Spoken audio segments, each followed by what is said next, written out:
রমজান মাসের শুরুতে নতুন করে আবার রমজানের চাঁদ উঠাইয়া আল্লাহ আবার ডাক দিছে, ইয়া আইয়ুহাল্লাযীনা আমানু, হে ঈমানদার, আমি তোমার রব বলছি, আমি তোমার আল্লাহ বলছি, বান্দা 11 মাস তোমারে ডাকছিলাম গুনাহ ছেড়ে দিতে, নেকি অর্জন করতে, আদেশ পালন করতে চেয়েছিলাম তোমার জন্য তাকওয়া।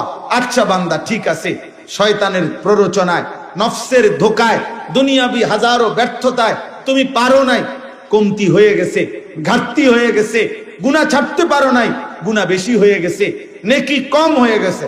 যাও বান্দা, সব বাদ দাও, আমি আল্লাহ তাআলা সব ভুলে গেলাম, সব বাদ দিলাম।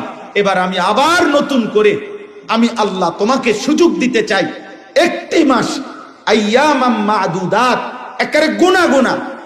কোরআন শরীফের আয়াত, আল্লাহ বলছে আইয়ামাম মাদুদাত, একেবারে গইনা গইনা, গুইনা গুইনা তোমারে 30 দিন।